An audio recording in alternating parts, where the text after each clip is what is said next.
Olá, bem-vindo a mais um Tábula Rasa. Eu sou o Felipe Ferreira, é um prazer tê-los aqui conosco.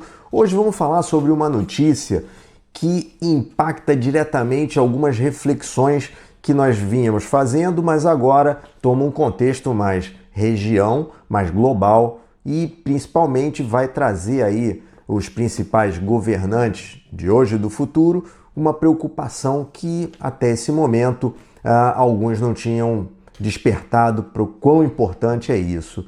A ECLAC, que é a Comissão Econômica para a América Latina e o Caribe, ela fez um estudo e alerta para a duplicação da população acima de 60 anos em 30 anos, pressionando sistemas de pensão na América Latina como um todo. Então isso daí vai destacar principalmente o impacto geopolítico e demográfico, exigindo reformas em aposentadorias e saúde para sustentar essa longevidade sem um colapso econômico. Bom, a gente já está falando de economias aí, de países que têm uma fragilidade, uma dependência econômica muito grande de uma população ativa e trabalhando e contribuindo para os seus sistemas de previdência pública. Então, consequentemente, à medida que essa população fica mais longeva, vai demandando mais recebimentos.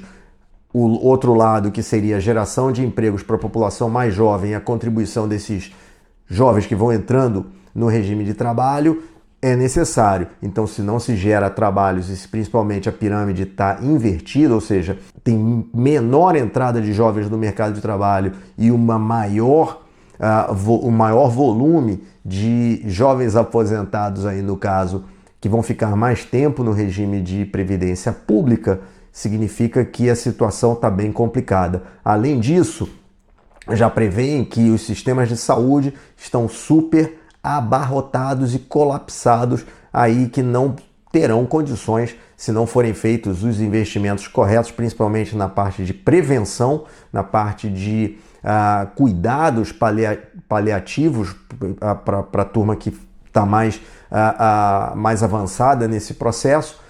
A gente vai ter uma situação aí que realmente pode ser dramática. Ainda dá tempo de reverter esse quadro. Existe aí uma pauta, uma agenda que é muito importante que os governantes, que os políticos, que os economistas, que os agentes econômicos principais em cada uma das economias venham a levantar, porque isso vai impactar pesadamente a qualidade de vida de cada um de nós. Afinal de contas, estamos falando de uma geração sanduíche que vem por aí, incluindo a nossa, que cuida dos pais, em alguns casos até dos avós, e cuida também de outras duas e mais para frente até 3 gerações anteriores.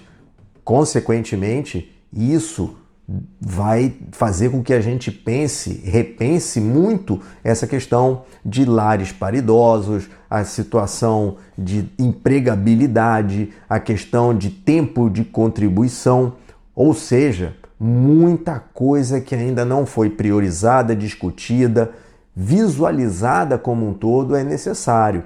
Em termos de prefeituras, os espaços de lazer, as condições da cidade para acolher esse pessoal que vai ter mais de 60 anos, mais de 70 anos, mais de 80 anos, precisa o quê? Mobilidade. A gente não está falando de mobilidade para pessoas que têm algum problema de mobilidade, mas são pessoas que, até se você parar para pensar, um farol de trânsito, o tempo de um farol de trânsito para um idoso atravessar uma rua é maior do que o tempo de uma pessoa mais jovem, né? Tem muita coisa aí para pensar. Eu posso fazer uma lista aqui, a gente vai ficar falando 1 hora e provavelmente vou esquecer, e as pessoas vão me mandar outras coisas que são extremamente importantes.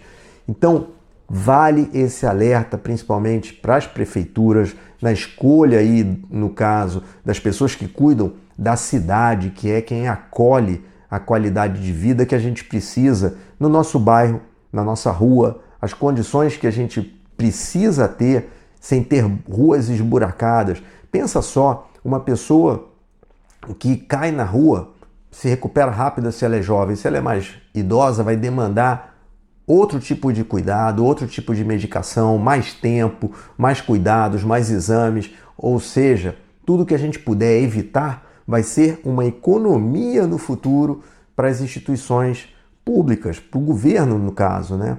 Então, esse é uma situação que cada vez que a gente comenta isso daí, a gente vê o quanto que as cidades não estão preparadas para essa nova realidade do envelhecimento, da longevidade, do emprego acima de 60 anos, o transporte público para as pessoas acima de 60 anos. Essas condições todas, elas precisam ser debatidas, precisam ser levadas a sério, porque estamos muito, muito atrasados. E não só no Brasil, no mundo inteiro. Existem países que não estavam tão preocupados porque o volume deles de idosos era pequeno. Agora esse volume começa a ficar mais alto, principalmente em países como Japão, que já tem uma população longeva aí historicamente elevada, países da Europa, do norte da Europa, já começam a esboçar uma preocupação muito grande pela falta do seu próprio planejamento. Imagina na América Latina. A própria OMS, ela alerta que fez uma projeção de que 1 em cada 6 pessoas acima de 60 anos até 2030 vão impactar setores como aviação e turismo. Com 1,4 bilhões de idosos globais em 2030, há disrupções e serviços para essas pessoas que vão estar numa fase mais vulnerável, que vai impulsionar debates sobre emprego flexível para sêniors e adaptações em sistemas de aposentadoria, sejam eles público ou privados. Tudo isso daí traz para a gente um sinal de alerta que a gente deve prestar muita atenção, refazer nosso planejamento, fazer com que as coisas que a gente está traçando para o futuro tenham aí uma reserva muito mais tangível e um pouco mais cuidadosa em relação não só à questão financeira, mas em relação à questão de poupar saúde, se preparar para chegar numa fase de envelhecimento com atividade, com independência, com uma situação de mobilidade total para poder curtir esse espaço de vida que a gente tem, que é basicamente daqui para frente 1/3 da vida que nos falta. Tem muita coisa para realizar, muitos sonhos, muitos desejos, muitas coisas que a gente engavetou, tem muito prazer para ser sentido e ter dentro dos nossos relacionamentos essas companhias prazerosas que a gente às vezes negligenciou durante anos, poder usufruir desse contato com essas pessoas tão queridas. Então, gente, vamos prestar atenção, vamos abrir o olho, vamos levar essa pauta a sério para os nossos vereadores, deputados, senadores, presidentes, porque eles não falam dessa questão do envelhecimento com a seriedade, com a prioridade que nós vamos necessitar nos próximos anos. Afinal de contas, quem vai eleger essa turma lá na frente somos nós, a partir de hoje. Então, conta com a gente, Tábula Rasa Sênior, levando mais essa bandeira. Vamos fazer eco, vamos fazer barulho, vamos nos fazer ouvir, porque se a gente não gritar, ninguém vai gritar por nós. Tábula Rasa Sênior, compartilhando experiências e vivências, porque por quem já passou dessa fase de aposentadoria voluntária e está fazendo grandes recomeços. Um grande abraço, até a próxima!